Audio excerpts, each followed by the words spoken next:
these women would have a ritual where they would fight to the death to find out who were the true parthenoi or virgins.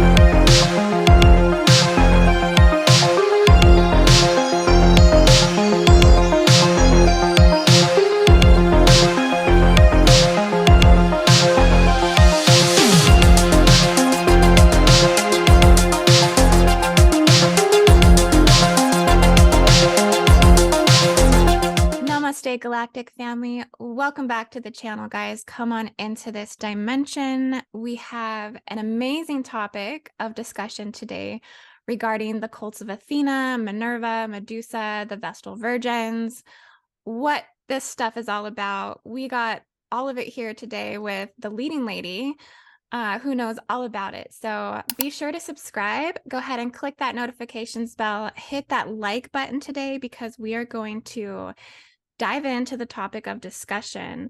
And my guest that you have here, you've probably seen her on the channel a couple times now. She is really quickly starting to become one of my most favorite people to connect with, just because she's such an amazing wealth of knowledge and also a little bit of sass in class. I have to throw that in there too, because yeah, it's just awesome. So she's just amazing. She's an author of 3 divine books, bodies of literature. So we're going to kind of go over some of the things that she's written, because she's currently working on a new book. And I just love it so much. I love your writing style, all of it. There's so much. I want to give you so much feedback today, but let me just go ahead and introduce you here. This is Marguerite Rigoglioso. And how are you doing today, sister? I'm doing great. I'm so excited to be here with you, Indy, because I also am such a fan of your work. Every time I listen to you, watch one of your videos, I'm like, oh my gosh, this woman gets it. I wish you had been around, 10 years ago and more when I was doing all this stuff, because it would have been really nice to have such a soul sister, but timing is what it is. And so here we are now.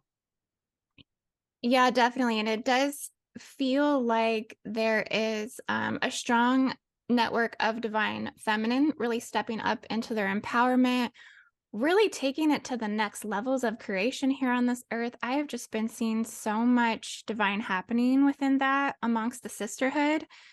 It's been really cool to watch. Yeah, not the least of which was your amazing trip to Rome, where I watched all your videos about that and I was like, you really get it. At just the deeper levels that I was starting to become aware of again years ago, and wished that I had had more sisterly camaraderie in it. So it was just amazing to see you doing all that grid work there and really getting what went on there, what's been going on, the desecration of the feminine and all the many layers and spiritual groups of women that have been demeaned and diminished and beheaded, along with that. So thank you for doing that work.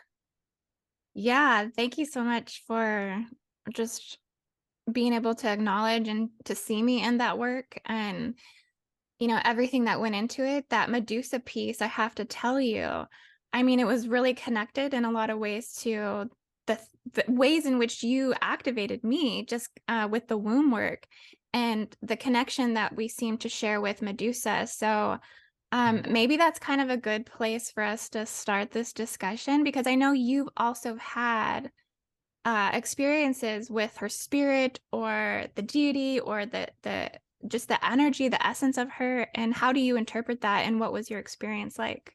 Yeah, I mean, when I first started keying into the sacred feminine several decades ago, maybe 3 decades ago, Medusa was one of the first female beings that I came in contact with, understanding that there was a much distorted story and feeling the tragedy of the beheading of her, and how that was a tragedy for all women and for the feminine that's the repercussions are still happening into today's world. And then when I started doing my research on divine birth as a real practice of holy women in ancient Greece and beyond, I dug into the ancient material on Medusa and realized she was actually a priestess. She was a historical priestess of Athena Neith. She was a virgin mother. And something went down with her practice and with her story, like so many of those virgin birth women who got raped. And, through that whole series of events, she ended up getting beheaded by Perseus. And years later, after I had done all this research and written my first book, The Cult of Divine Birth in Ancient Greece, I then was in a medicine ceremony with a woman who, Shauna Home, who was doing a mushroom ceremony for herself in a group of that I had led to do a workshop on divine birth up in Mount Shasta.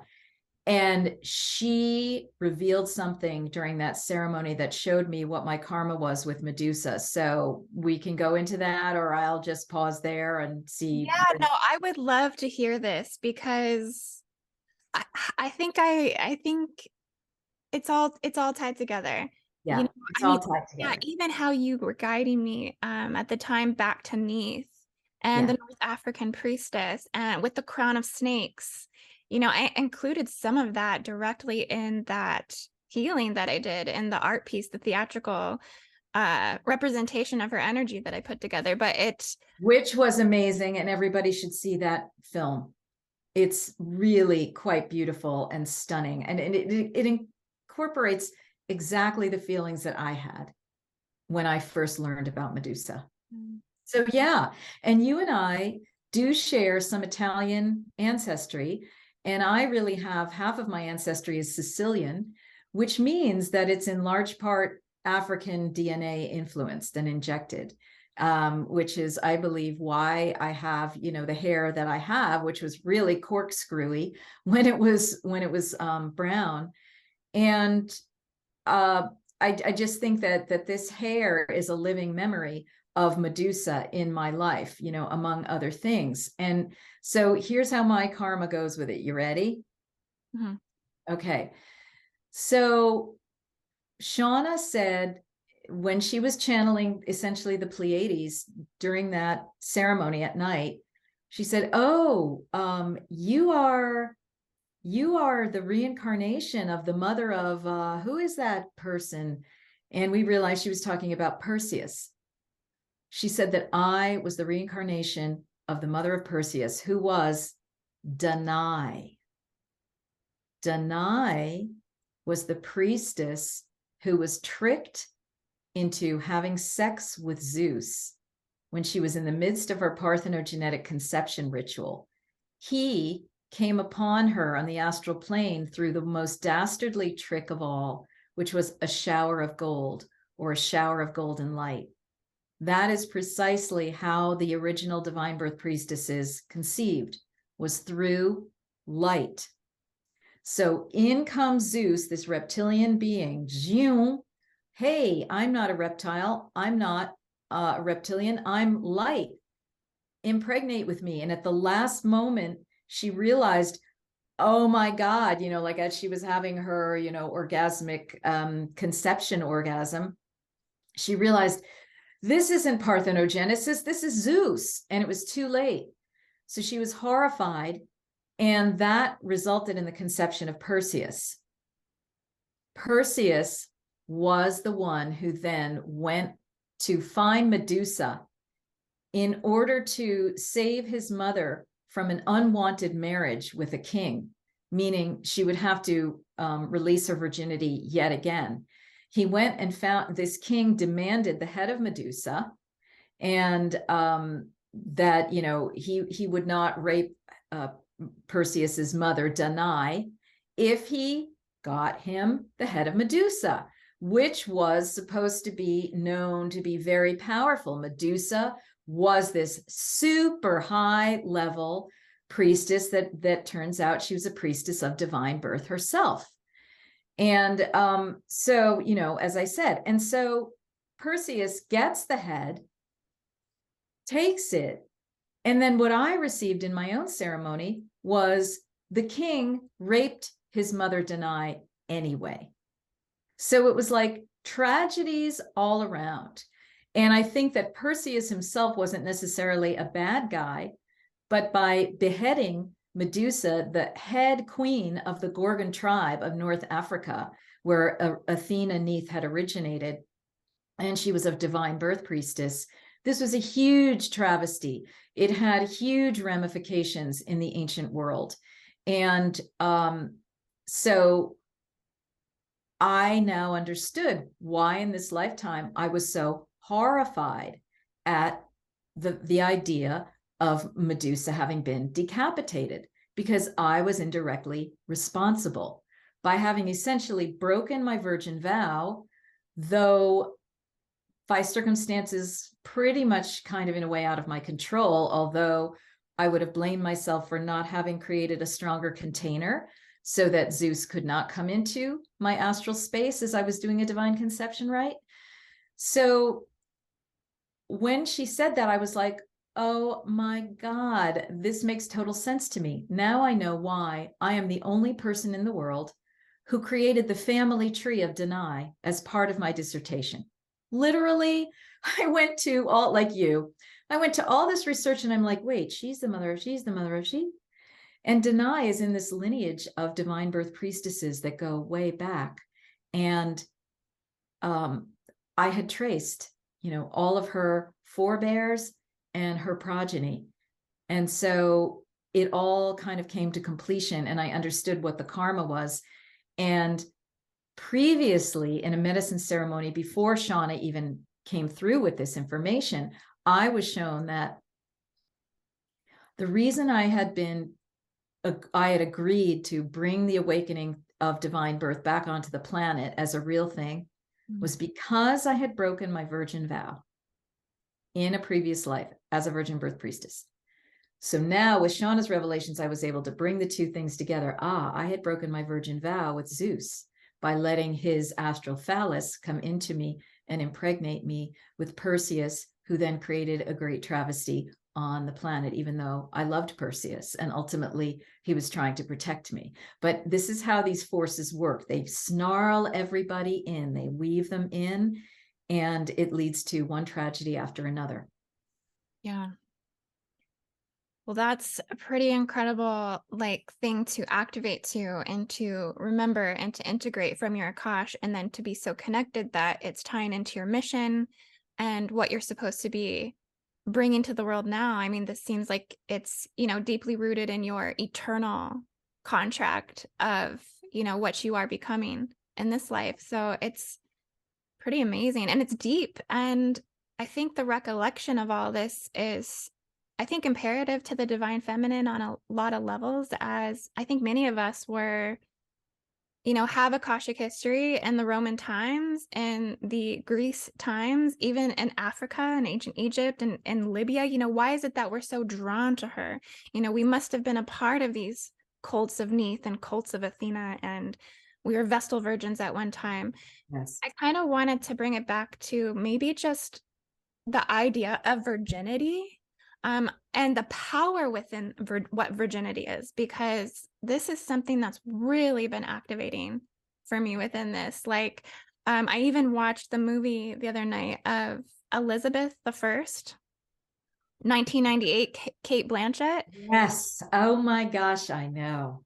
She embodied that so much, especially at the end where she is like, she gets that white face and she's like, I have become the virgin sovereign, but in a twisted way in the British Empire, you know, because it all gets twisted. Because, yeah, virginity, originally, what is it? It's sovereignty. It's self-sufficiency. It's a woman who has achieved the bridal chamber or the sacred marriage within herself, so she can have the choice of either conceiving a child parthenogenetically or conceiving a child tantrically with someone else. So virgin could be sexually active or she could be celibate. This is what the latest layers of what I'm discovering, which is where the Mother Mary, Mary Magdalene information comes in, because I just finished writing a section on that in my new book about Mother Mary, about how they were essentially both virgins on some level, but in the sense of the sovereign priestess. And one of them was celibate, who became a priestess of divine conception, sacred parthenogenesis, Mother Mary, all in and of herself. The other was Magdalene, who became the virgin who chose sacred marriage, with Jesus. Okay. So we're starting to learn the depths of these understandings, that the whore was the holy one, not because she was holding opposites, but tantrica and virgin celibate were the same, depending on how the woman wanted to act out. Okay. That's a good thing to kind of bring up, because I know from reading your book, you talked about the contention between the different tribes of women. And this is what fascinates me, is the armies of the women in Africa that were put to fight each other. So were they put in these wars to fight each other over the contention of the idealizations of what's pure and impure, or to fight for purity, or to fight for where did and is this like the origination of the contention is from this? Right. That's a really good question, because what you're referring to are the Aussie tribes, AUSE, the Aussie tribes of North Africa, that were centered around, in Libya, ancient Lake Tritonus, or the River Triton, which could be contemporary Tunisia. And that's where, quote, Athena was said to be born, namely in her original version as Neith, in her African form. So these women would have a ritual where they would fight to the death to find out who were the true parthenoi, or virgins. And it's really unclear, like, was this a divination rite to find out who was celibate, or was it a divination rite to find out who was going to be the chosen priestess or priestesses to conceive divinely, right?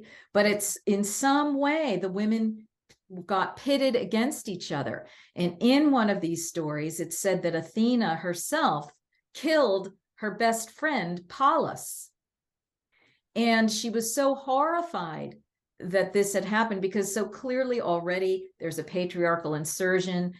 Women are, and even goddesses, are starting to do things they don't really want to do. It's resulting in a tragedy. And that's why she took on the name Pallas Athena. She joined it with her name to honor her friend who she had killed in this combat. And so, yeah, women killing each other over virginity related to Athena, Neith. That's something to really like go into a medicine ceremony or a meditation about. I don't even know. I mean, we could start trying to get the information together right now. Yeah. Well, I think there's such a underlying psychological component as how we identify it, maybe with purity, even in our current times. If our ancient Akashic past was about really having to defend and fight for that, I mean, and it still kind of is that way today. I mean, there's a lot of speculation and probing and crossing of boundaries, and with people trying to find out information or to expose certain information, or the pressure on the divine feminine, and other types of realms and areas on the earth that's happening, where women are just being kind of exposed or put through the ring because of what their virginity status is. That's right. I want to make it clear too that like women can kind of go back into like a virginic state, right? Yes, they can. You can restore your virginity even energetically in the womb, in terms of removing any other imprints of partners. Okay, so for women who had had sexual relating, they could restore their virginity. And that was encoded in the story of Hera, who would periodically restore her virginity, despite being yoked in marriage to Zeus, even though she was before that a celestial goddess who had nothing to do with Zeus. But then this reptilian creature comes in and starts, wooing her and marrying her, and she's forced into it.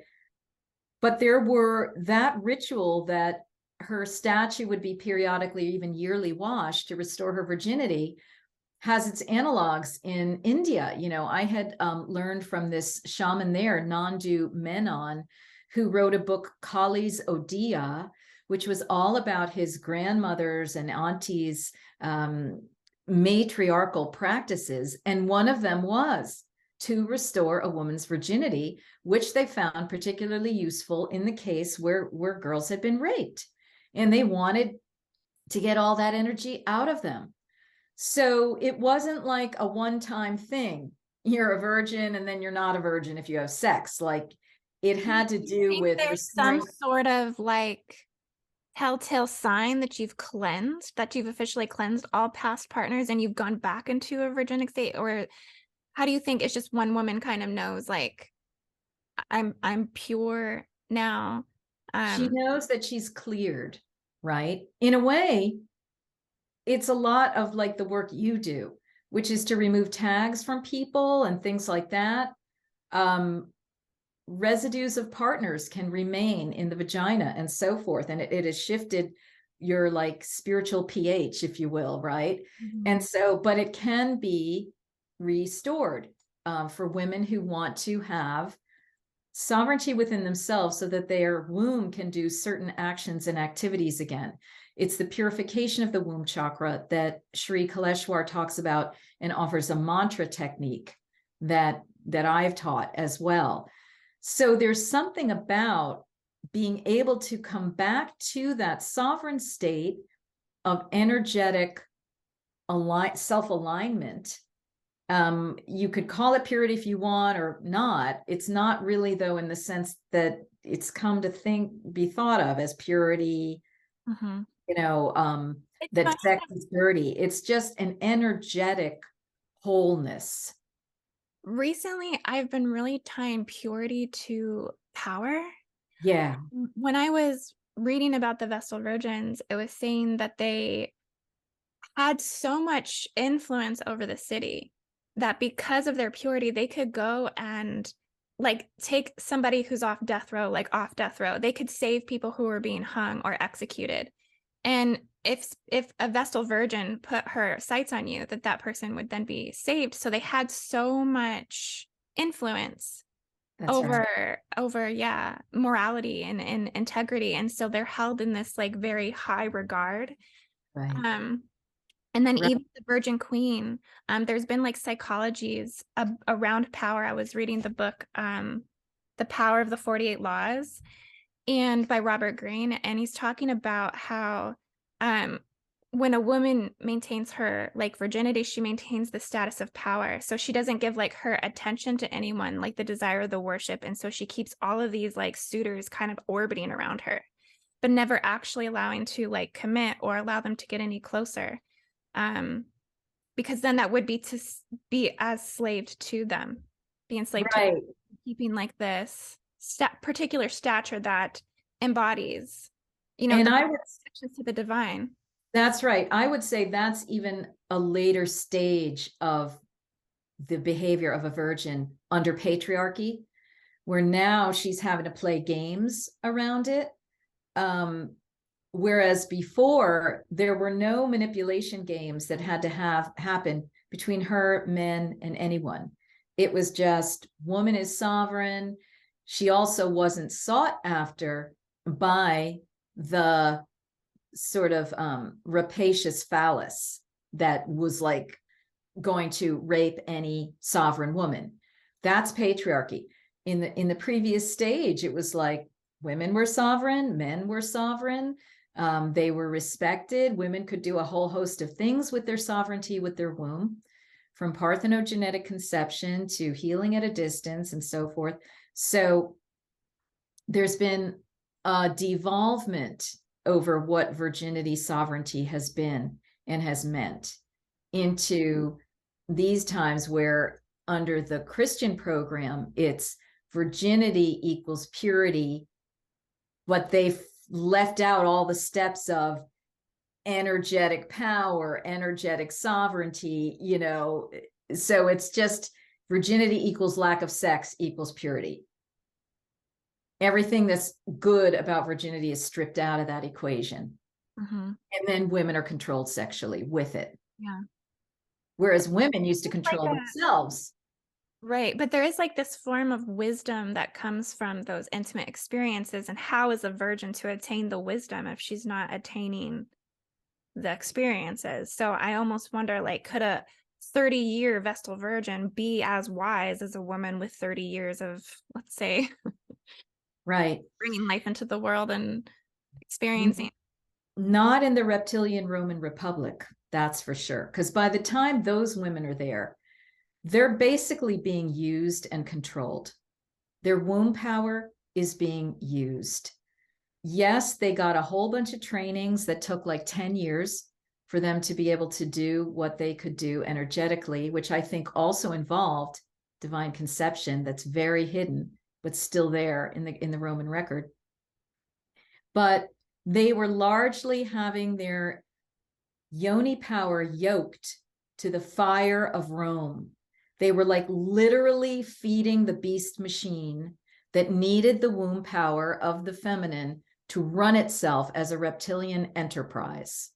So the Vestal virgins are like a latter day, very disempowered version of what originally a sovereign would have been in, say, Lemuria or, you know, another time frame when things were holistic on the planet.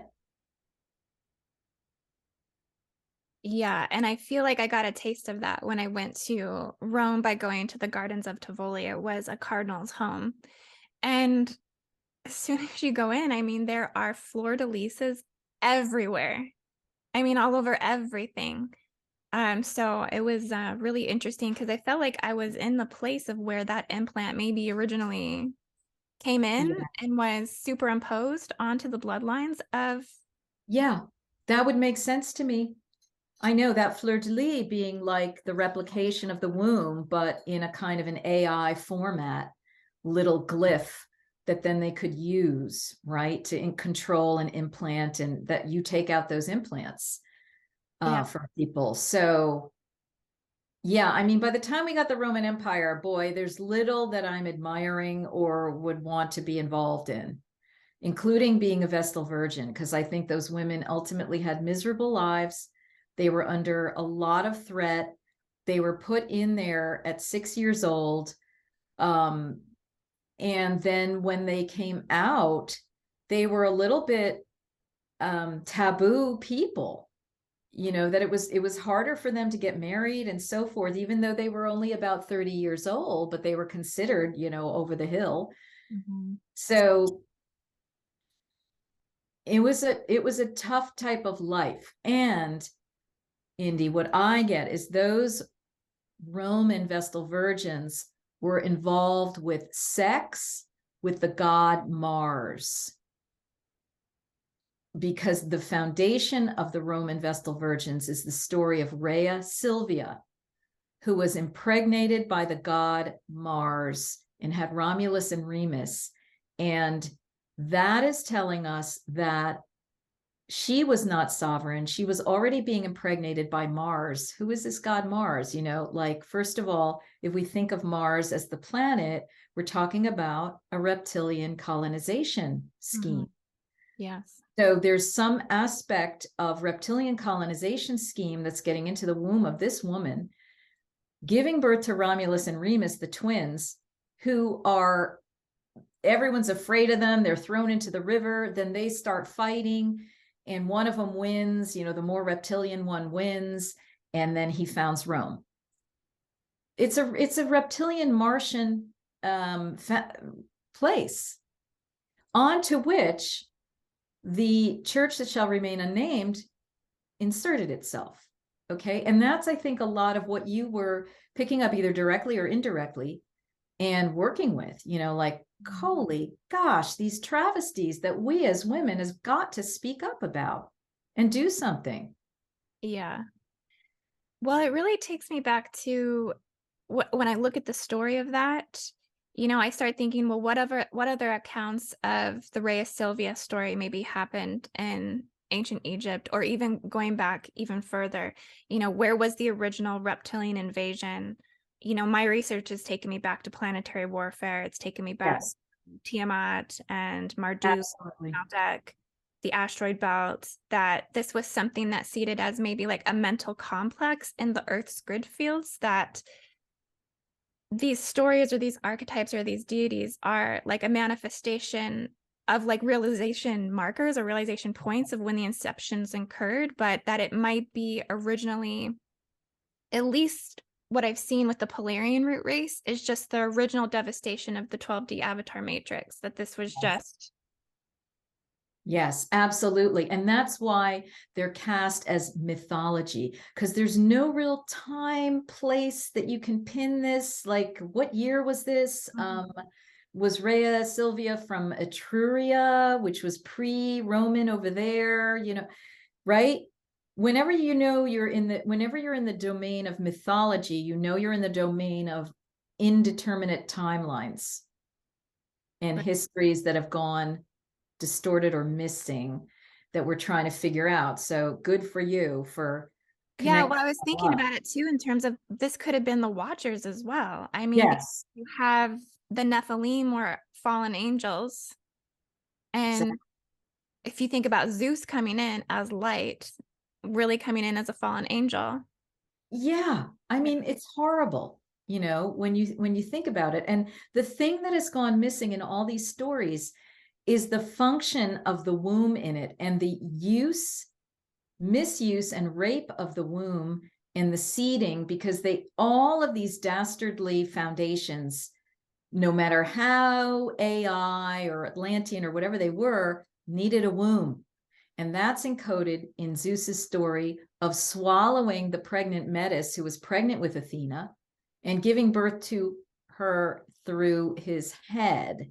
He was trying to usurp parthenogenetic power, but he didn't have the right apparatus to do it. And it was said that sometimes she came out of his thigh, you know what I mean? That's a phallic reference. So they're playing around in the realm of women's reproductive material, be it on the goddess level, in the womb, or the human level. This is what always goes missing in the stories. And that's why I'm really glad for the work you're doing and the work people like Lisa Renee are doing, because they point to the realization of the feminine and the use of her body parts and the rape of her body parts and so forth on every level of the hologram. So that kind of brings me to the question too, is how do you perceive Athena's energy then? Because Athena, I mean, being birthed from Zeus, parthenogenically being birthed from Zeus, which just feels like an inversion in the first place. Yes. Because men weren't parthenogenically creating, that this wasn't something that they did, but I was reading parts that maybe it was a possibility. They have to do something artificial to let it happen. So, like, there's Atum who ejaculates into his own mouth, right? They have to use some kind of orifice for this to happen. So this is talking about AI and manipulation, all right, to create artificial womb structures or whatever that are not authentic and organic. So the issue with Athena is that in the timeline in which Zeus swallows Metis, who is originally the mother of Athena, the parthenogenetic mother of Athena, who's an aspect of Neith, the great original parthenogenetic goddess. It's inverted. She goes through the mesh of Zeus. So it creates a false feminine grid, and Athena comes out with that. She's a distorted version of Neith-Athena. Okay. And so I've done rituals where I've had women take the grid the mesh off of Athena, to restore her to her original parthenogenetic great creatrix energy as Neith, the primordial goddess of Africa, of Egypt. So yeah, I mean, we're talking about distortions, manipulations, timelines, hijacking of the feminine and twisting her into something else, to the point where in the ancient plays, Athena was said, you know, motherhood is inconsequential and I am all for the father and the male. Yeah, that's really interesting how Athena kind of sits at the head of the patriarchy. I seen something that it said Athena was like above Poseidon. She was above these other gods. Absolutely. She was originally the primordial goddess of Egypt, who was brought up to Athens, or what became Athens, by Kekrops, who was a half serpent being. Whether that's dragon or reptilian, we're not entirely sure, because under his reign, women lost all their matriarchal power. So it doesn't sound too positive. There was a foundation of Athena in Athens, but already she's the distorted Neith.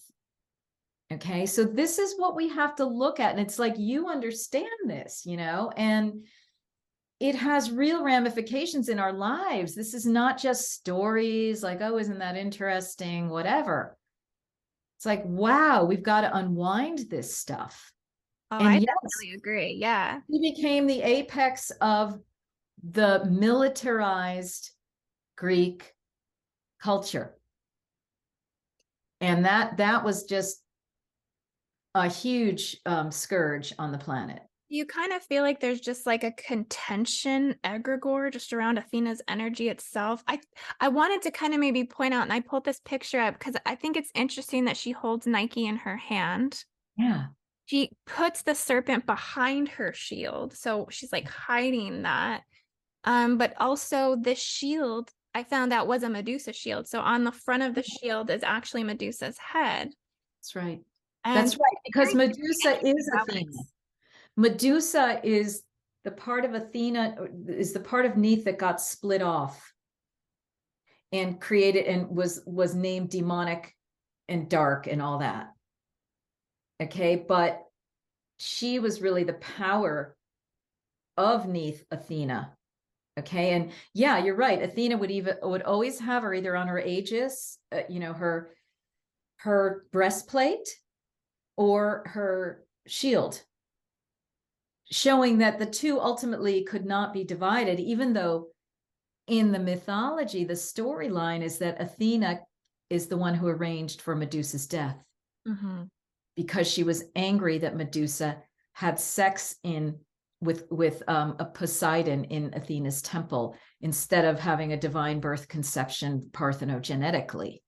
You see how these stories go? They just get so, when you know how to read it from the perspective of divine birth priestessing, you can see what happens when the women start getting co-opted to have sex with gods, or they get raped by gods, and then they will incur the anger of, you know, the original female being. Like, why is this happening? But the story starts getting turned into, oh, it was Medusa's fault and Athena's mad. It's female on female violence again. Yes, yes. That's something that I would like to dive into maybe some other time, like a deeper topic on that, you know, the sources of the contention, the differences between cults and promiscuous. I don't know if you want to say like a purity cult or a promiscuous cult, like if they were even able to formulate in sort of a cult, or maybe some of the contention around monogamy and polygamy as well, that there's kind of like this you know. Right.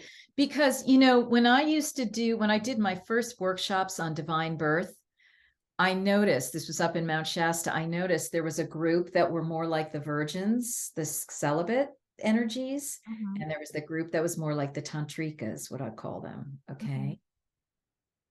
I had to bring it into the room and say, let's look at it and let's release this energy right now, because there's a way in which our groups are pitted against each other, and there's like jealousy programs going on and all that kind of thing. When really, like I said, tantrica and celibacy are extensions of the same continuum. Ultimately, it's just how the woman chooses to use her sovereign energy. The virgins got distorted into sexlessness. The tantricas got distorted into common prostitution that is low vibrational. Okay. All of that under patriarchy. And yes, there's a way in which a monogamy versus polyamory picture goes along in there. And like, what do we do around all that? You know, for some women, polyamory is a very upsetting picture. Mm-hmm. And for some women, monogamy is a very upsetting picture. And so it's like, I mean, honestly, I asked Mary Magdalene about this the other day in meditation, because Claire Hartsong channels that Jesus had more than one sexual partner. It wasn't just her. And so did Sri Kaleshwar, the late Hindu saint. And it's like, wow, some people are having a lot of trouble with that one. And what I got from Mary Magdalene was, don't worry about this right now. She said, what you want to focus on is creating back the sacred marriage bridal chamber within yourself, reunifying yourself. Then you will be able to look at these things and these choices in a different way. Does that make sense to you? Like, reunify, focus on the reunification within yourself, and then you can take it another step. Because everybody's worried about patriarchy in this argument. The polyamorous women are worried about the controls of patriarchy as monogamy. The monogamous women are worried about the fact that polyamory really ultimately is all about men just doing whatever the hell they want.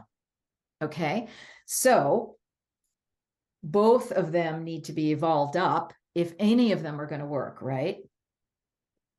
Definitely. And I can see that it's such I can see all of the sides, because I have friends and I know women that I worked with that are coming from all perspectives.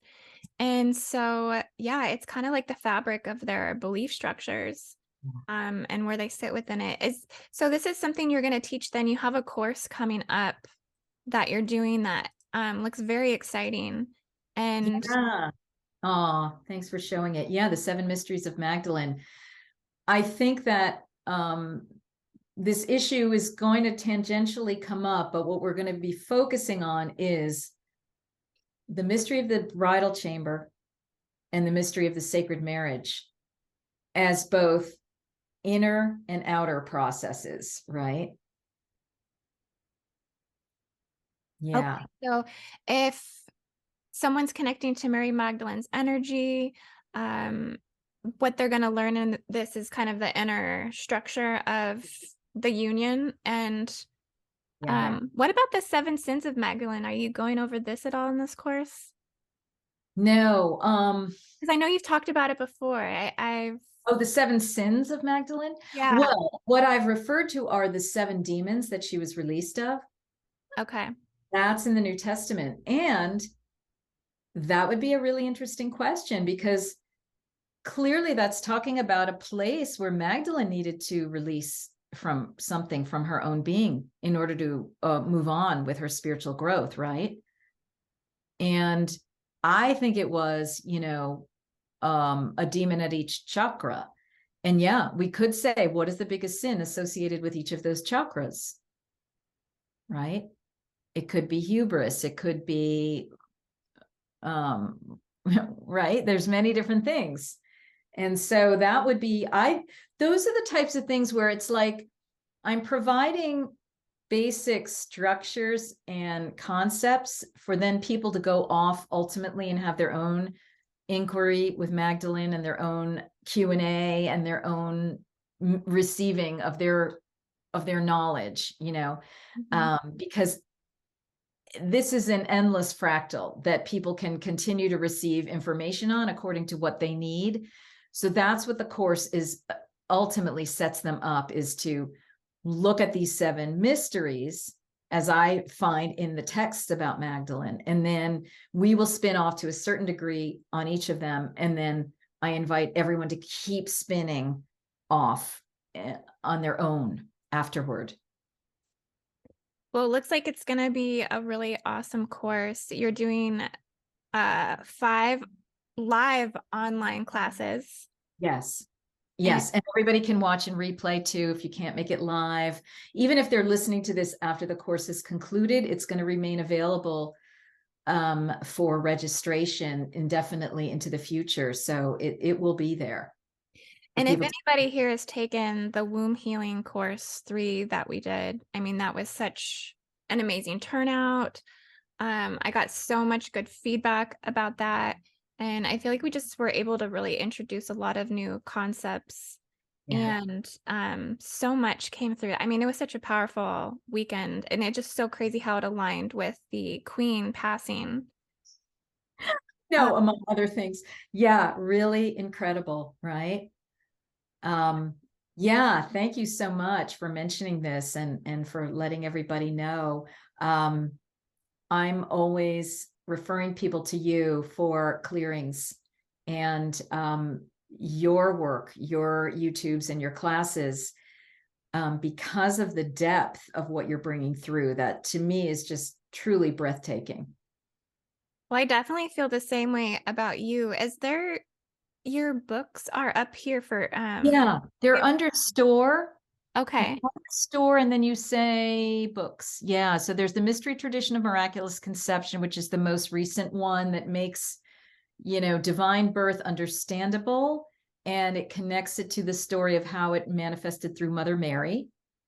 And then the other 2, the Cult of Divine Birth in Ancient Greece and Virgin Mother Goddesses of Antiquity, are really the deep scholarly dives into these 2 topics. And they provide like all the references and foundation in antiquity for everything that I then am able to decode in the Mystery Tradition of Miraculous Conception about Mother Mary's story. So that gave me the rocket fuel, so to speak, to understand what was going on for Mary. Yeah. And I really recommend, guys, to go and, if you can, get some of her books. Like this one, The Cult of the Divine Birth in Ancient Greece. I've been on this one for a little while, and I'm kind of finding that it's so rich with information in each chapter that it's almost like the book's gonna last me a while, because I can only kind of like bring in all of the information from one chapter, because it's mirroring a journey in my own like feminine templating. It's mirroring the processes and the archetypes I'm connecting to. And I keep coming back to it because there's more pieces and more layers, and I can see how it's something that you'll just continue to come back to. Oh, thank you so much. Yeah. You know what it is? It's like the Tootsie Pop that you just cannot eat in one bite. Yeah. It goes on and on. And when I wrote it, I was told that I was being given lots of codes and transmissions in the writing, that people were going to do exactly what you're saying, be able to get what they need or digest at a certain pace, because of what's in there. And when I go back, honestly, Indy, I go back and I look and I read, I'm like, what the heck? What kind of a state was I in? I was just in this exalted state for like the 9 months that I wrote this thing. Honestly, I couldn't even function socially.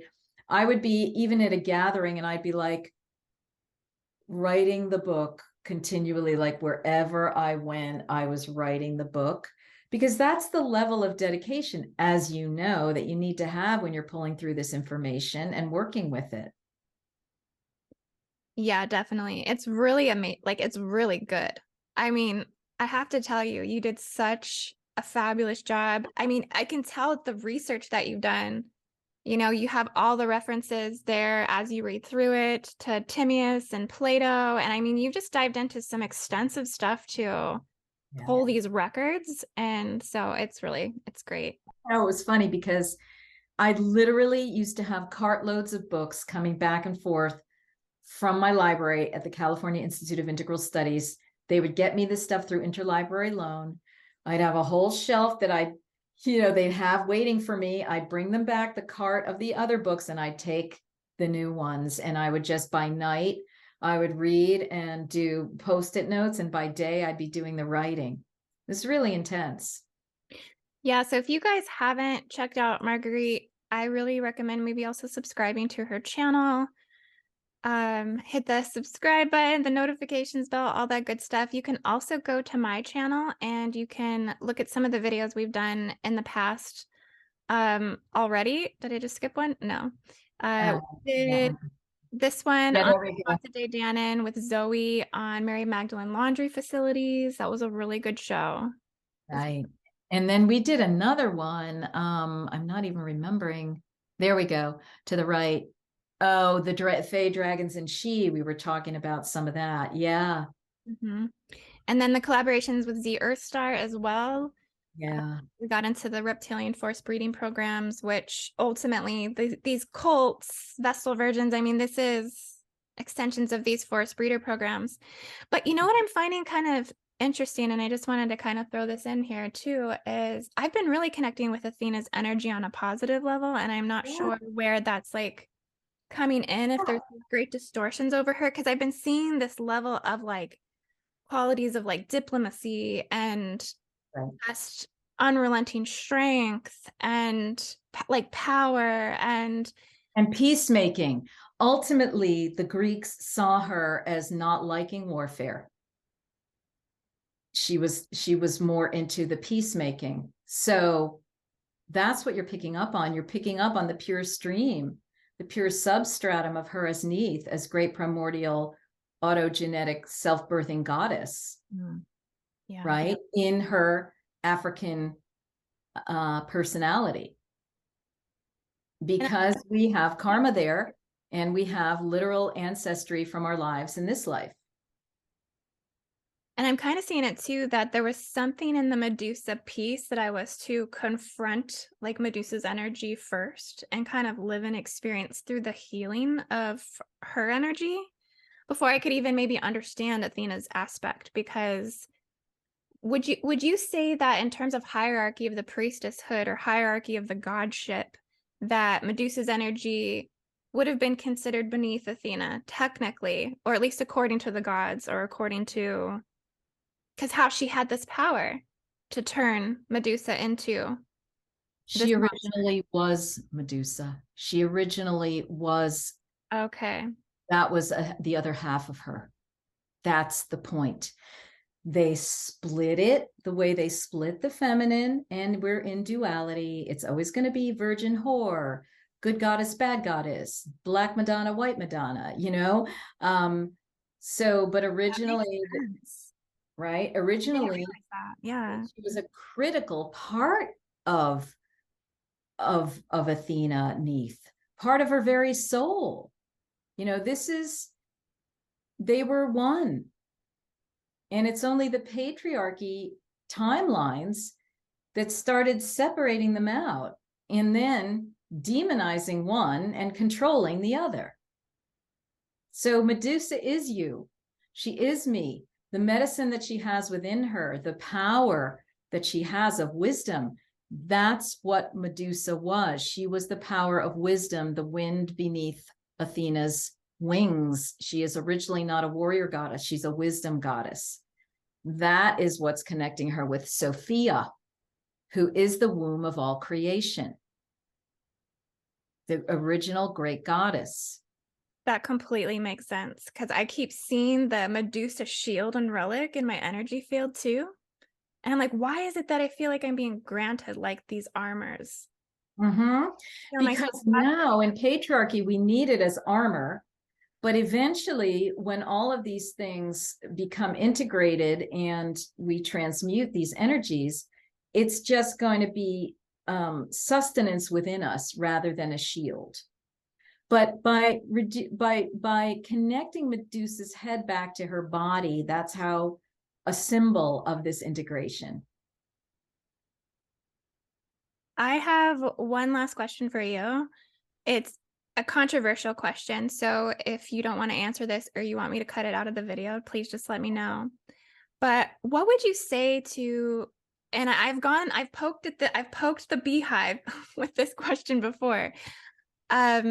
What would you say to like the naysayers of this information, the naysayers that don't even think that parthenogenesis is creation is real, that this goes against cosmic law, and maybe even some that would allude to that this knowledge is a form of female Illuminati?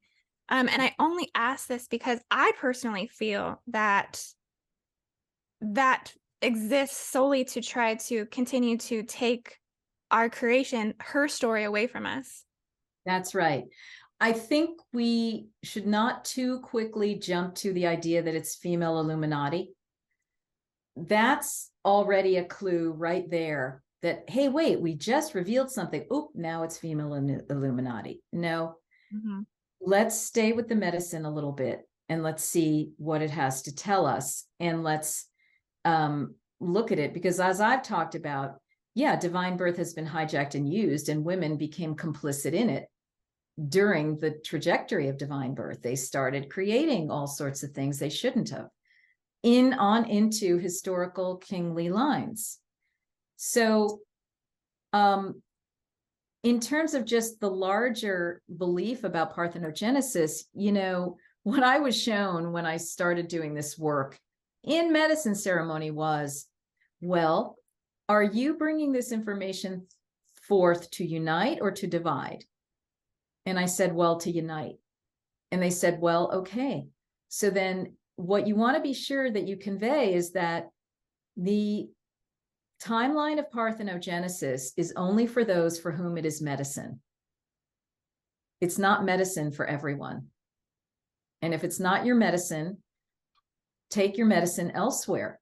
But if you get intrigued by this concept and something in you goes, I knew it, that feels like truth to me, then go into this path, investigate, start getting your own information and see where it leads. Because, who knows, ultimately 10, 20, 30, 100, 1,000 years from now, maybe there's like a whole other layer to the whole thing that we didn't see because we couldn't, because we had to just go through this step. And, so we hold this with a certain level of like humility, but,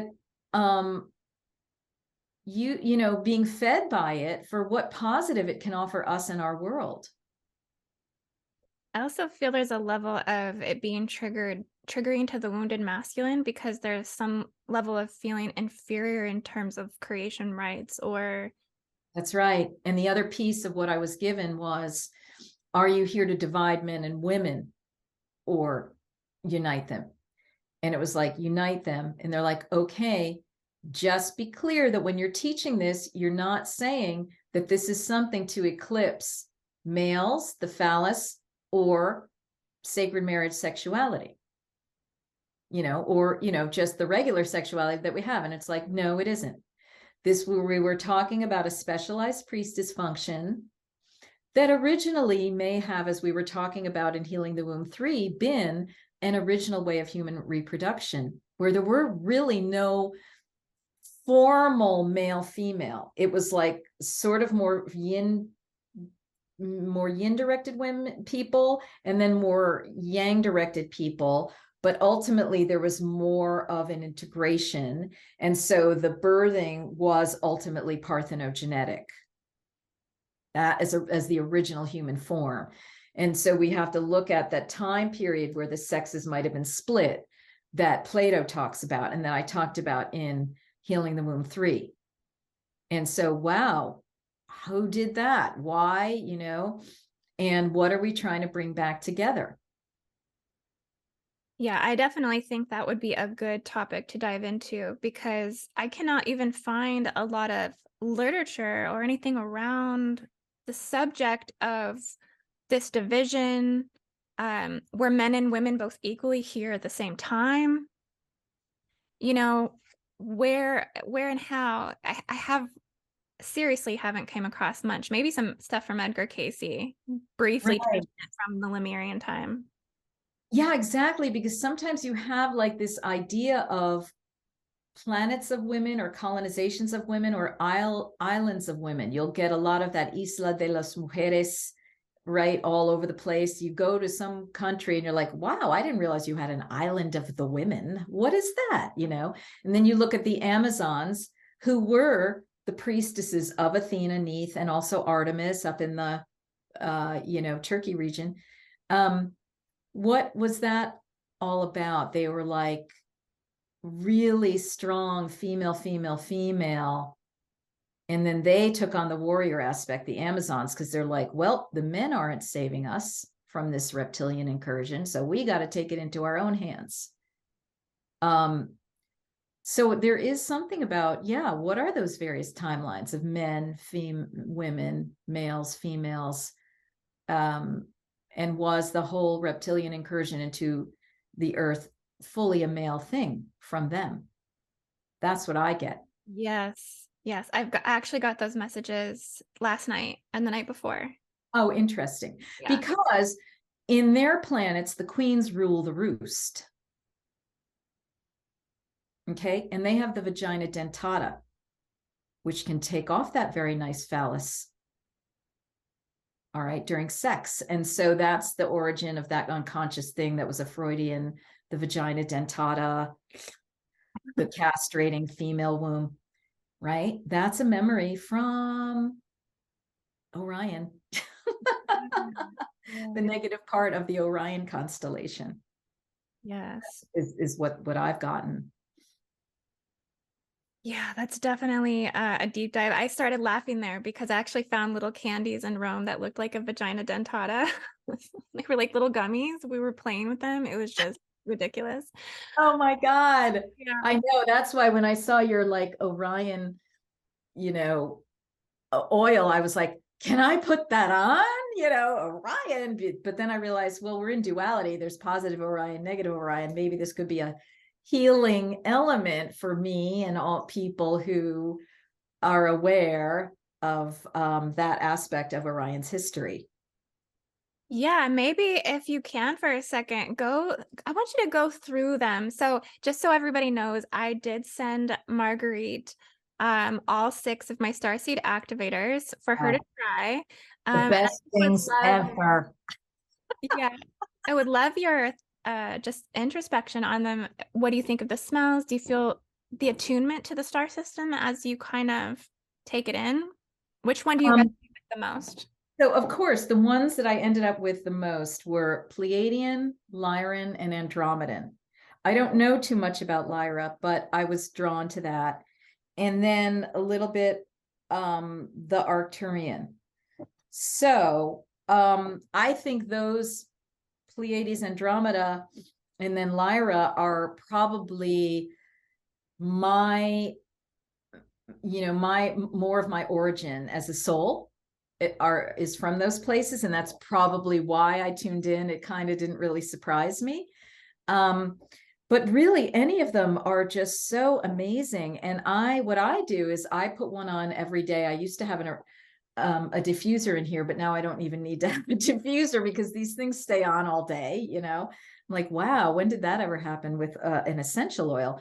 And what I do is I just put it on, and I just have a feeling that it's tuning me to that vibration without me having to do the usual cognitive oracle thing that I usually do. It's just like, oh, give me a rest, Yeah. Let me just smell this and let Indy's done the work. I'm just going to go right on her vibration. That's kind of how I've been using them right now. And we will be working with these in the Magdalene course, because one of the mysteries is that Magdalene is an anointing priestess. She was a myrrh-bearing woman, is what we find in the ancient texts. Myrrh, that means she was connected with the scents and the oils. And so I'm going to be directing people, to these to attune which one or ones are they most interested in. And we'll be affiliating with you on that to get them to stimulate that scent passageway as the doorway to the other realm, as well as going beyond Magdalene and Mary. What star system do you feel your facet of the crystal with them is? Because they're kind of in all the star systems, right? They're holographic. They don't belong to just Sirius or the Pleiades or Lyra. They're kind of in all of them. So each star system has its medicine, and therefore each, its teachings and stuff for you. And therefore each scent will be the same thing. So I see this as a very beautiful adjunct to our work together with the Magdalene course. Yeah, and I could see the Palladian one being probably the most activated Mary Magdalene because the rose oil. Yeah. Absolutely. Yes. Yeah. So I know I use that a lot. It's like it's going down the quickest. and then the myrrh. Yeah. Laura, right? Yeah, frankincense, myrrh, and then I put sea salt in it because I wanted it to have like a clearing component as well. Yeah, I love that one too. Yeah. So thank you for doing that, because I just think it's a brilliant thing. It's like taking essential oils to its cosmic level. Yeah, which is truly, I think, what it is, because there's so much activation of the heart chakra, of the memory, of the knowing, of the higher chakras, the third eye, the opening of the crown. I can feel it all happening when I take in essential oil activation. And this is the connection with the fairies, or the She, who are the angelic architects of the natural world here. So plants and plant elixirs and plant fragrances and things are all part of their world. So it's like it unites it all together, right? Yes. Nothing is really separated. It's all nested holography within each other, and you can access through the wormhole of the Andromedan oil a connection out there, and just finding out what is there for you. I've been also pulling them into grid work as well. Like if you're at a site and you want to activate that system, bring the oils in, you can spray them, whatever. Right. But I think it can activate the galactic consciousness in that field and in that Stargate, and bring in and attune it more into the center energy of the vortex. Very much so. Such good work. Good job, Indy. My God, I mean, wow. I just can't wait to see what you're doing next, because well, to be honest with you, I think I'm going to keep developing them out. I have gotten an immense amount of requests for a Draco starseed spray and also a Hydra. The Draco one's very interesting to me. I've gotten suggestions for jasmine, musk, dragon's oil, or dragon's blood. I know. So I'm like, that would be very interesting. Very interesting. Maybe you're bringing in a lot of healing for those of us who have had issues around all that in particular. Okay, worth meditating on, right? The biggest message I got when I made these and did this was that starseed consciousness will become mainstream. Like, it's just a matter of time. It will be something that people refer to just like they do astrology, or like they're just like, I'm a Scorpio, I'm a Cancer, but soon starseed consciousness will be global, worldwide, and it will be a part of our acceleration into the new earth. That information does have to come in for all indigos and all empaths and those that are, recollecting the Christos consciousness. And so there has to be tools. There has to be development in getting that message out, and the activation is key for people to get that. Yeah. And what better, yummier way of doing it through a beautiful smelling fragrance oil that's plant-based. Yes. That's part of the new earth co-creation. This is it right here. Yeah. It's so awesome. Yeah. Thank you for doing it. Thank you for sharing and for just trying them out, and, sharing them with your everyone who's joining your course. I hope that everyone watching today to just go check it out on her website, see if it's something that interests you, because I really do feel like you're an incredible teacher and it's definitely worth it. And so thank you so much for coming on and having this discussion with me. I really appreciate your time. And I hope to see you again soon. Oh, yeah. And thank you everyone for watching. Have a beautiful rest of your day.